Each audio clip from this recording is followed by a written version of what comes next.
Welcome to the afternoon in the Pacific time edition of Meet Our Contributors for June. Sorry for everybody that joined. We were having some live stream issues, but we are back up now. If you do have any other audio issues, please let us know in the Meet Our Contributors Slack channel, and then we can try to troubleshoot that. But this is a YouTube series that we do monthly, first Wednesdays of the month, for Mentors on Demand. It's a neat concept. Mentoring takes a lot of time. So now you have the luxury of asking mentor related questions to awesome Kubernetes contributors, both new and current. I'm going to run through some rules really quick. One, we abide by the CNCF's Code of Conduct on all of our forums. That includes live streams, Slack channels, etc. So if you are asking questions, answering questions, etc., please be kind to each other. As far as asking questions, again, we are taking questions mainly from the Kubernetes Slack channel. If you do not have the Slack instance, it is slack.kates.io, K8S, for your invite. Feel free to ask questions there. Also, if you would like to be anonymous, feel free to direct message me on that same Slack team. My handle is Paris, Paris, like the city. And then also, feel free to use Twitter. I'm going to be perusing Twitter as well for the hashtag that is Kate8SMOC. So if you have a question there.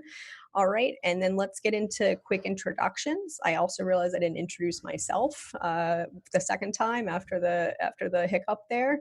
My name is Paris. I work at Google. I do Kubernetes community management. Now we're going to go around our panel and do some quick introductions there.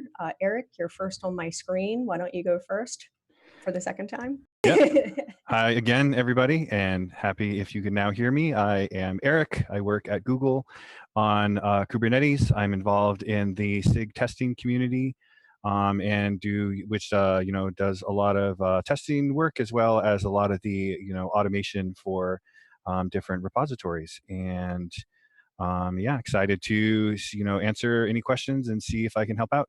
Thanks. All right, Gwen.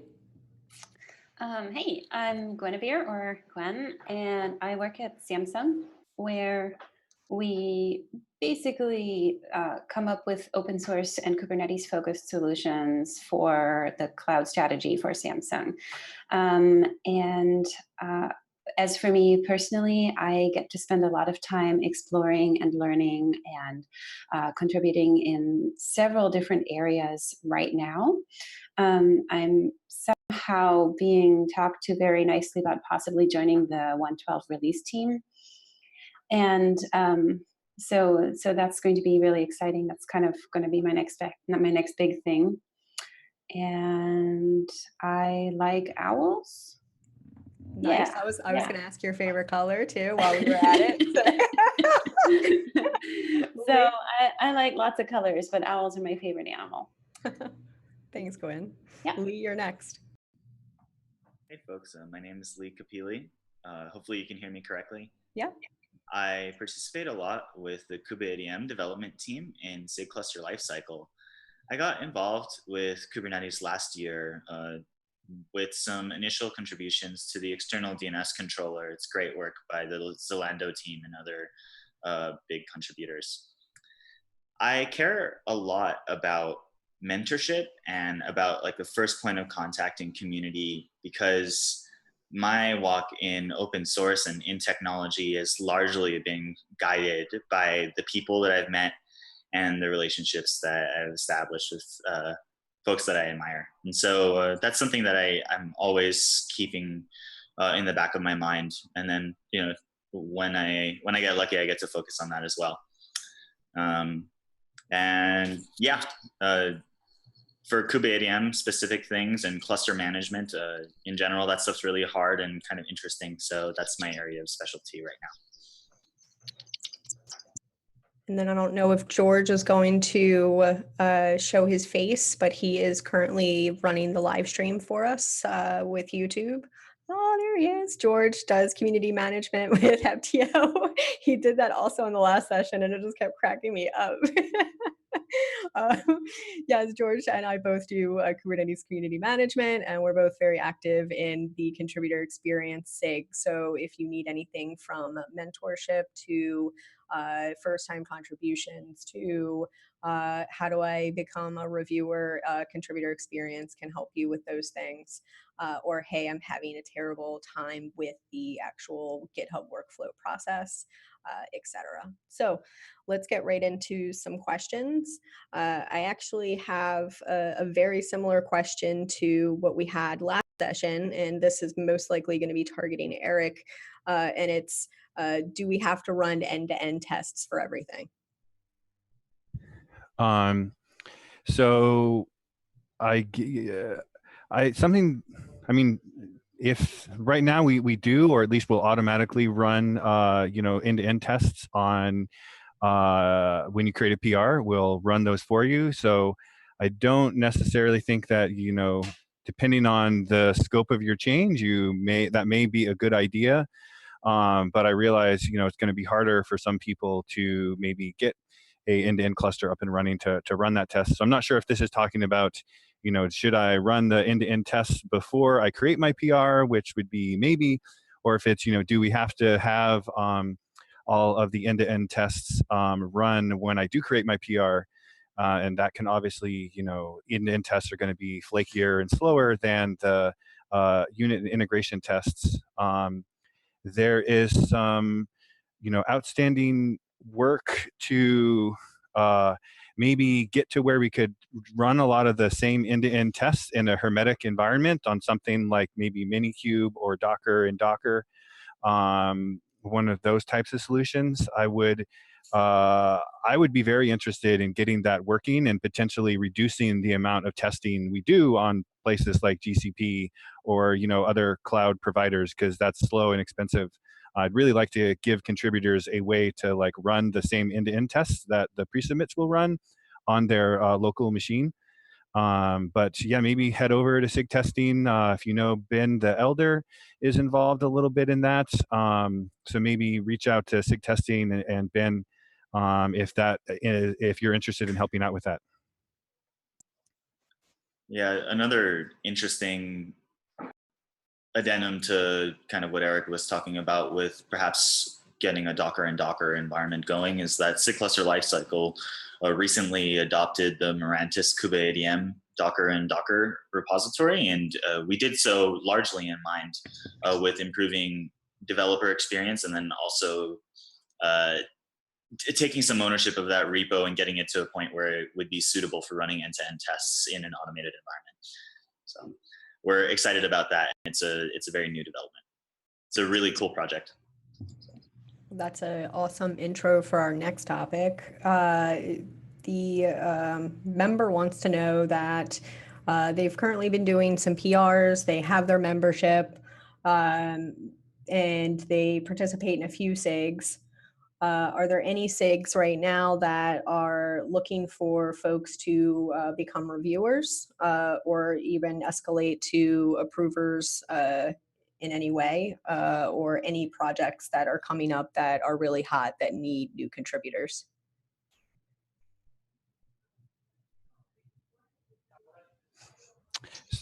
So I know I would assume that, most places reviewing is kind of, challenging. And I think I would love to make sure that all of our PRs are reviewed in a timely fashion. So at least on the test infra repo,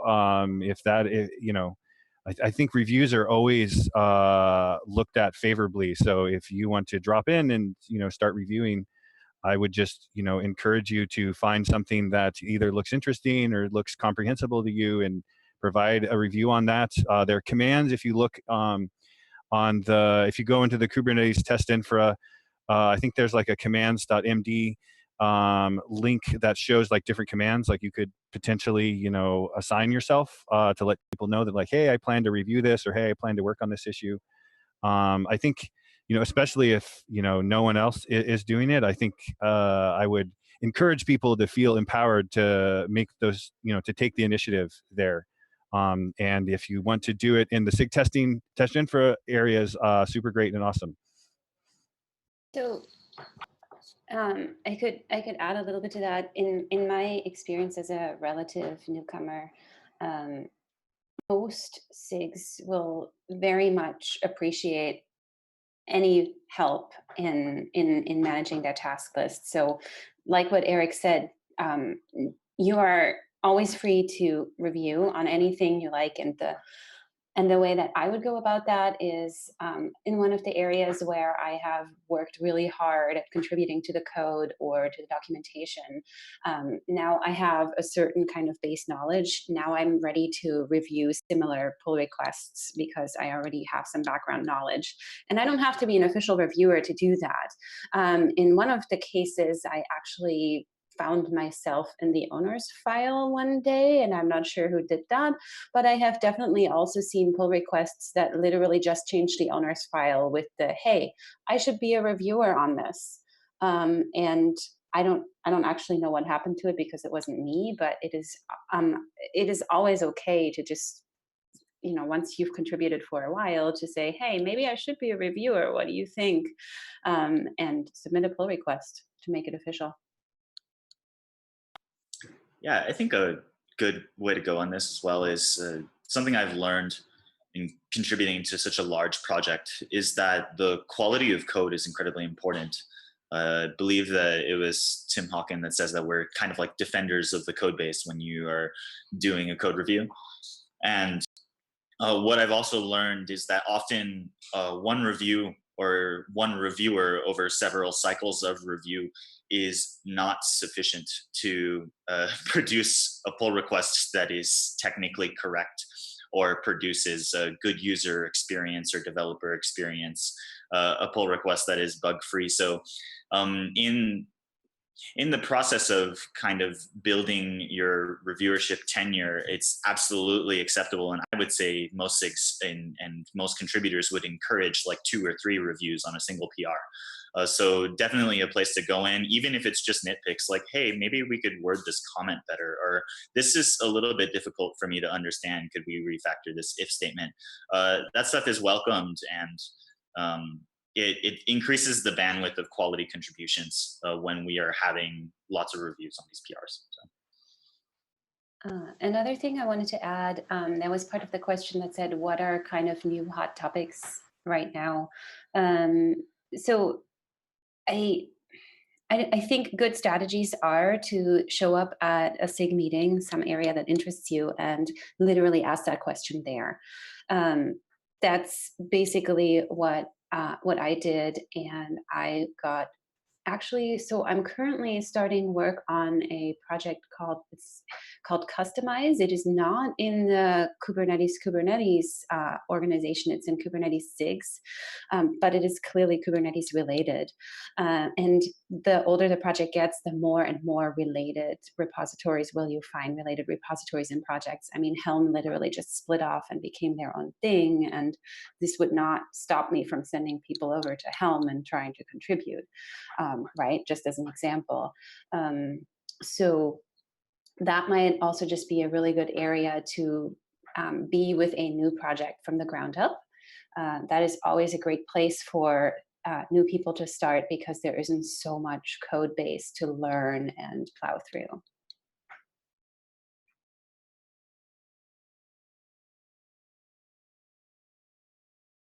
Oh, I was muted.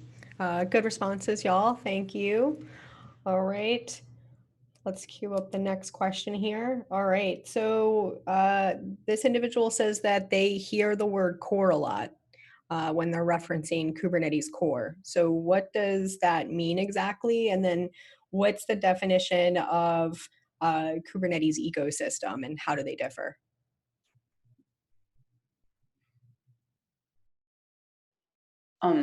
That's a really good question. I'm not sure I've thought about this, honestly. For me, the way I think about, I don't know. I think one of the ways you can think about Kubernetes core is literally going to the Kubernetes organization on GitHub and looking at the Kubernetes repository under that. And we call that Kubernetes, or it is a very large mono repo currently. But I understand there's also work in progress at trying to just divide it out into smaller repositories, at which point you could maybe call the GitHub organization and everything that's underneath that core Kubernetes. But these things are always in flux, and as people decide how closely they want to be aligned with the project or not, these things are also subject to change. I think on some level it's also political, but I think Paris would actually know more about that than I do. Yeah, there's an Oh, go ahead, interesting Lee. gradient. Yeah, Paris, if you wanted to address, actually, I'd love to hear your comments. No, from my understanding, core is Kubernetes, and the ecosystem is everything that would be built on top of Kubernetes. Eric, correct me if I'm wrong. Yeah, I think that sounds, largely accurate. And yeah, I mean, I don't know. I mean, yeah, something like Helm, I think would be part of the ecosystem as opposed to core Kubernetes. I don't know, like I assume probably the like PR workflow stuff. I don't know if that would be either. That's probably, ecosystem, right? Since it's part of it's like the community ecosystem. And is probably not extremely well defined, like where core ends and where the ecosystem begins. But yeah, I mean, I don't know, Lee, any thoughts from you? That's definitely the truth. In my opinion, there's a gradient to core. So, for instance, the external DNS controller is a component, that really a percentage of users are going to run. It is a Kubernetes project that is not part of a default deployment of upstream Kubernetes. And then somebody, has the freedom to bundle a smaller percentage of core components into their own distribution of, Kubernetes that only does service endpoints, or Kubernetes that only does compute and networking, but not, like load balancer and cloud provider stuff. The breakout of cloud provider is an example of something that's traditionally been bundled into core, but is no longer going to be. But it's something that's there, if you're going to use Kubernetes by default in like Google Cloud or something. Similarly, like if you talk about OpenShift is definitely ecosystem to Kubernetes core, but there's components of OpenShift that are definitely core OpenShift. So yeah, it's like really, I guess what you have to ask yourself is like, where does the code live, and then like, is it there for everybody or not? I guess. I think, if anyone is interested in helping, us better define what is and is not core, there's the conformance testing effort, right, which might be good to contribute to, where we're trying to build up the set of suites to where someone wants to say they have a conformant 1.11 cluster or whatever. They run these tests, and certainly I think that is sort of a interesting place to contribute there. That was a good tip, Eric. Good tip. Interestingly, Sonobui is not a core project, but it is responsible for the runner of the core test suite. All right. So next question is a two-parter. One, do you contribute to any other open source projects outside of Kubernetes? And two, if you do, what are some main differences that really stand out to you for contributing to this project versus the other project?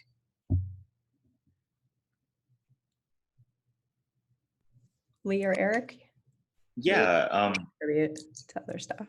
I think where I've found the most like interesting place to collaborate with people is in smaller projects.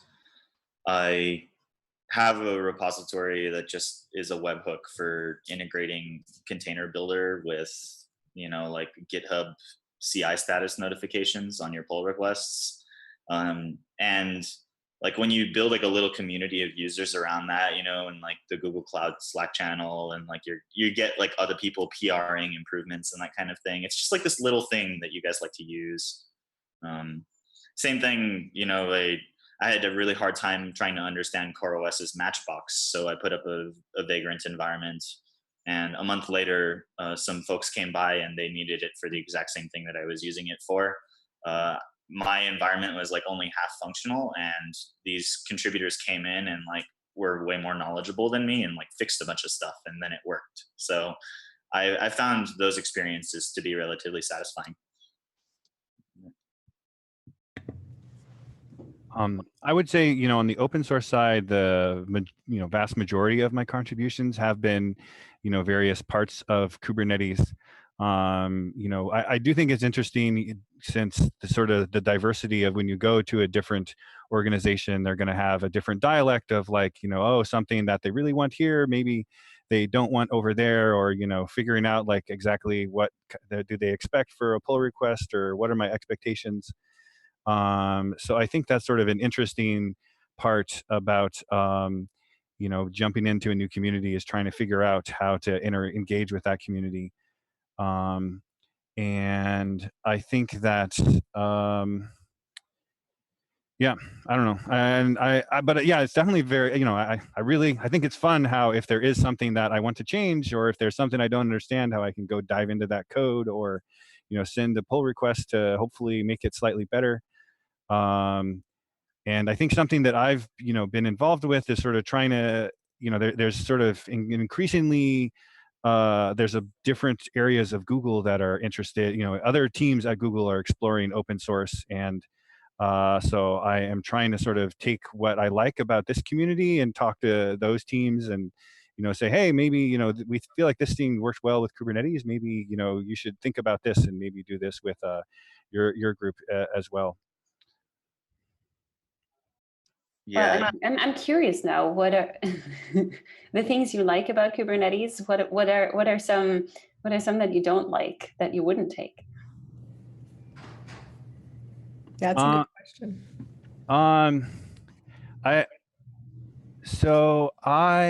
I feel like the community is pretty, assuming you can get somebody's attention. I feel like maybe getting people's attention is very challenging. Like I'm personally, I feel like it can be kind of a mixed bag, where I sort of feel like I have to harass people sometimes to like get their attention and get, a review. And I think that's sort of, maybe there's not enough reviewers.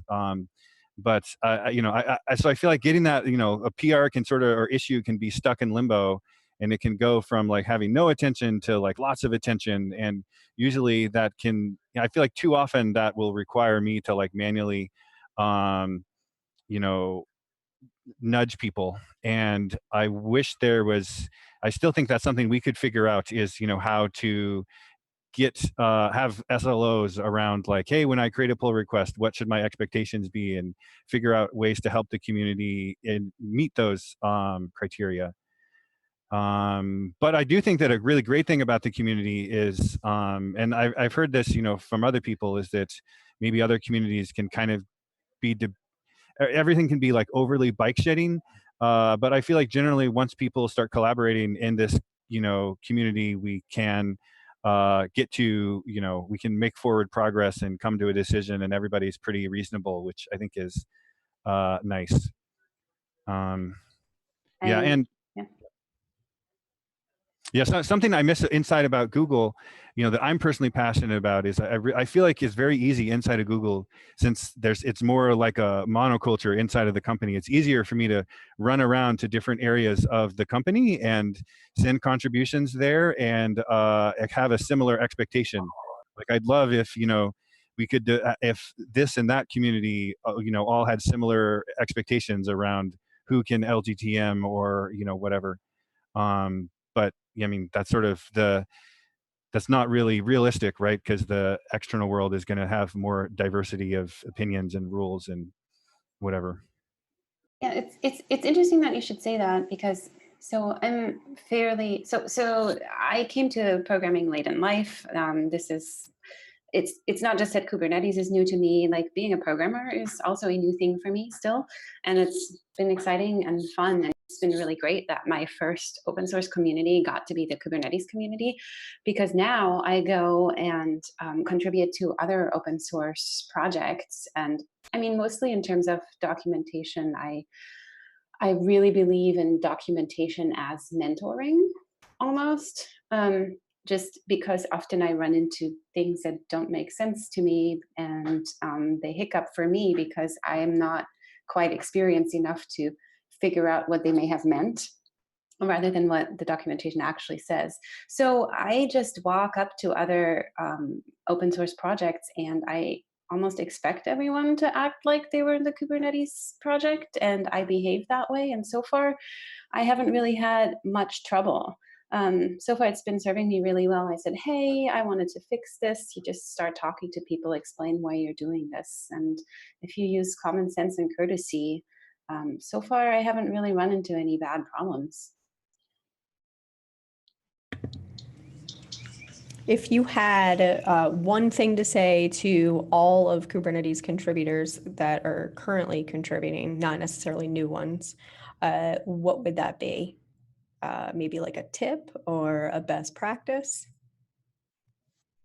I would ask that people be considering the user facing and the operator facing consequences of their changes and suggestions, and also being active in identifying places where systems that we get used to are actually pretty creaky or unclear.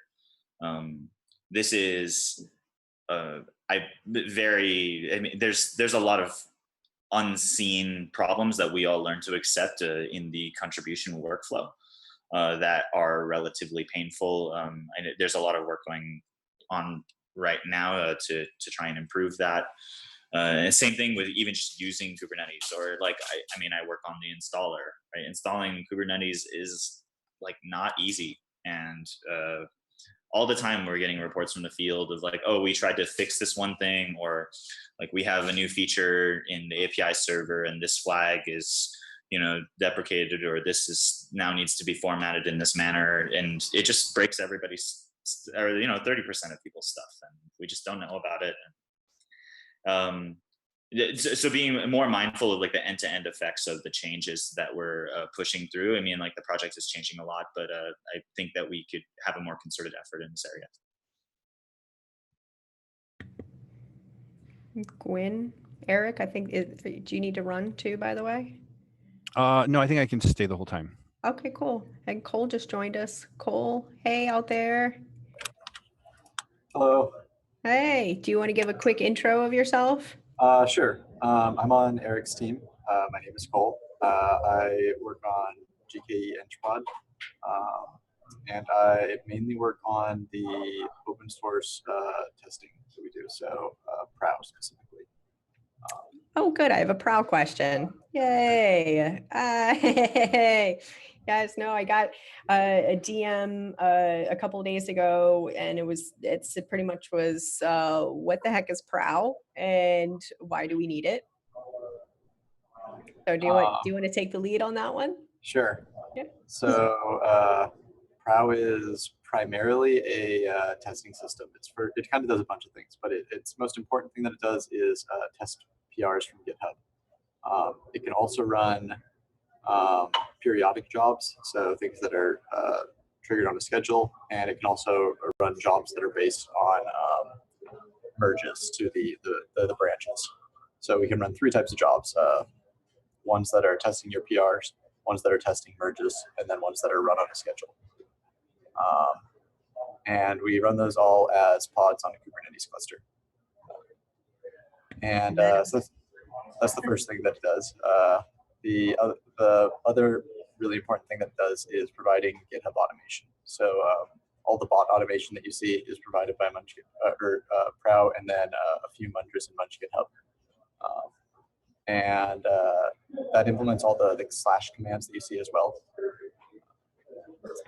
Yep, and that was actually another question, which was why all the slash commands? Why not GitHub's GitHub standard, where you just press a button that says approve?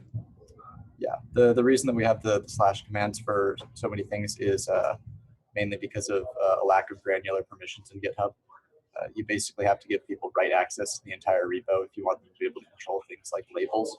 And we want to be able to limit who has access to which labels and limit who has access to merge PRs in specific directories instead of just giving someone right access to everything. So that's kind of the main motivation behind implementing a lot of our automation. While we're on the same topic, what's your favorite command? I'm setting you up for the meow. Like, Gwen. You said it already. That's what I was like, I'm setting you up right now to tell everyone that we have a meow command. /meow. Yeah. I will not actually get mad if you do that on one of my pull requests. Whenever I submit something trivial,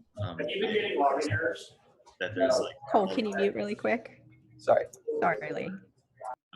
Whenever I submit something trivial, I understand that there's all this overhead that needs to go through. It's going to get tested, and somebody has to review it, and another has to approve it. So I typically throw a /meow in there, just because somebody deserves a cat picture, if they're going to read my typo fix or something. So. What is your favorite tip, if you will, about testing or issue triage labeling or things like that you want to share with people? There's this awesome command called retest, and when you encounter flakes or errors on your PR, you can type /retest, and it will automatically rerun the things that failed. So you will probably use that a lot if you contribute to Kubernetes. That we do. I thought that was for when you were not sure why the tests failed and you just want a do-over. Yeah, that's what I said, right?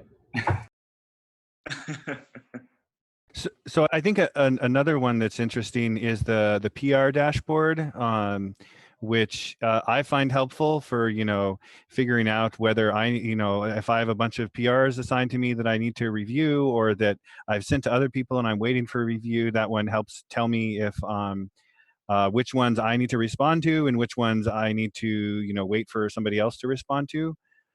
There's been talk about extending that to be to also have like an issue dashboard, to where I could sort of see like what are the features that I need to work on this release, and or also potentially extend it to SIGs.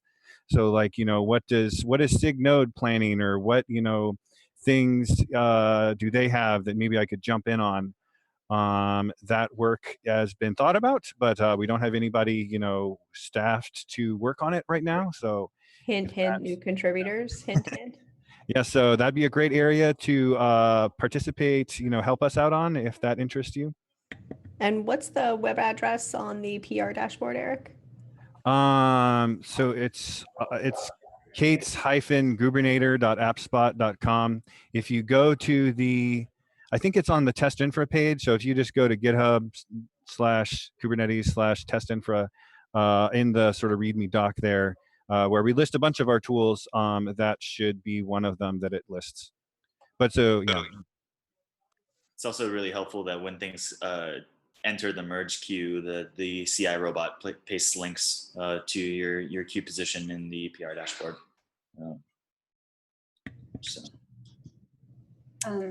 This is not really a Kubernetes specific thing, but a GitHub specific thing. I literally just have like bookmarks for pull requests on my browser that says review requested, review assigned, issues assigned, so that I can keep track of my own things that I'm working on or that other people are working on and want me to comment on.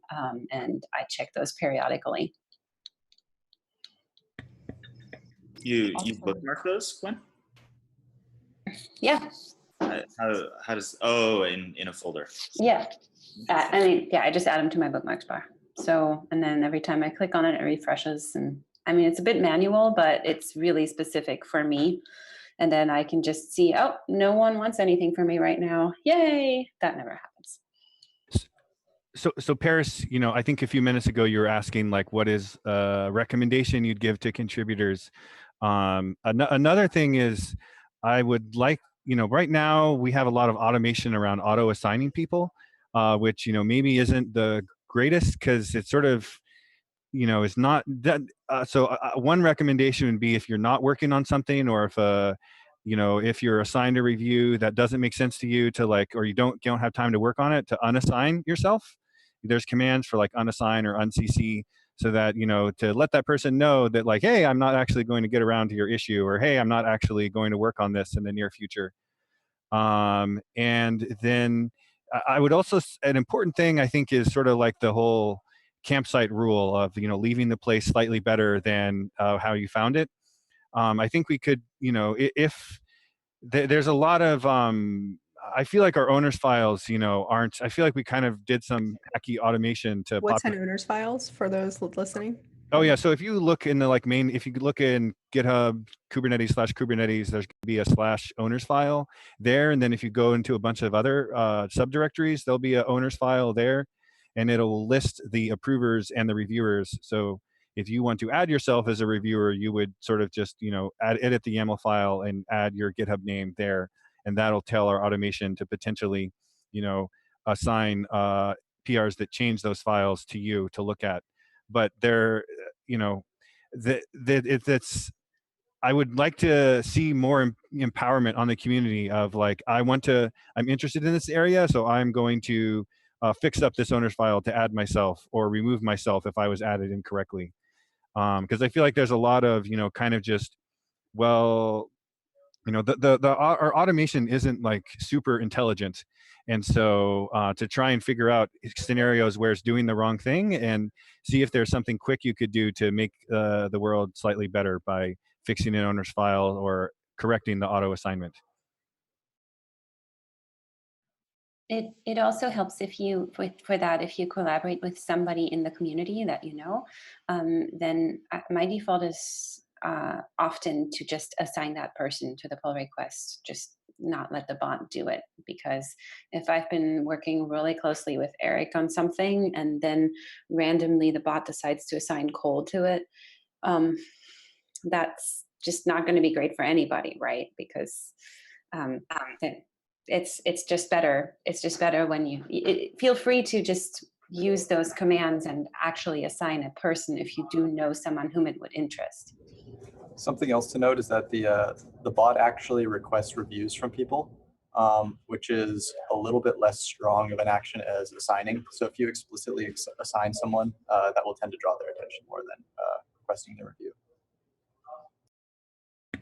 That was actually a really good tip that I did not know. Thank you, Cole. Do any of our contributors have questions for each other? I got a good one for Cole. Are you aware of anybody who's using Prow in their own infrastructure for internal projects, perhaps, or perhaps another open source project that's using Prow? Yeah, there's a number of other open source projects that are using it. I know that JetStack, OpenShift,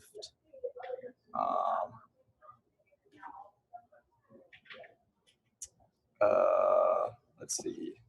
There's a number of internal ones as well. I'm not sure the full list off the top of my head. I think we've got about 5 people using Prow. I thought, I might be mistaken, but I thought we used, or at least at some point we used Prow at Samsung for our stuff. Istio, Okay. Istio. Yeah, Eric says that Kubeflow and I guess recently Azure as well is also using it. So there's a number of external consumers. I know that some people are using just the hook component on its own, which is the component that provides the bot automation. So without running jobs, some people are just consuming the bot automation. Is this really hard to do, or would you say it's medium difficulty? We'd like to, it should be easy. So if there's any problems with setting it up or any hiccups, there shouldn't be, and we should be resolving those. If you're wanting to participate in a great SIG testing hazing ritual, try and set up Prow on your repo and send us all of the issues of why it is terrible and how to make it better so that we can address them. We do have some documentation about how to set it up, but there's occasionally hiccups and whatnot related to ways that we For example, we run our instance using legacy authentication instead of RBAC. So there's some differences that sometimes cause the sample versions to get a little bit out of sync, but that's something that we want to resolve. And I don't know how outdated this is. I mean, it says end of December date, but Ben the Elder actually has a really good blog post about Prow. I'm going to plug that in the chat. And it's really cool. It's got a ton of graphics on there, but it's for those folks listening that aren't on Slack, it's bentheelder.io/post/prow. Very cool stuff. Any other questions from the panelists? I am looking to see if we have any other questions on the other mediums, but I am officially out of questions. So let's see, hold on one sec. Checking Twitter as the last one. And we're all good. All right. Well, thank you so much to our panelists today. This is it for the June sessions of Meet Our Contributors. The next session will actually be in July, not on the first Wednesday. That is the 4th of July in the States. We'll actually bump that to the second week. For more details, please join the Kubernetes Slack channel for Meet Our Contributors. You can also copy the Meet Our Contributors calendar from kubernetes.io/community. So you have that on your calendar every month, and so you don't forget. But these are your mentors on demand. Thank you, everybody. Thank you, panelists, so much for joining us. Have a good one.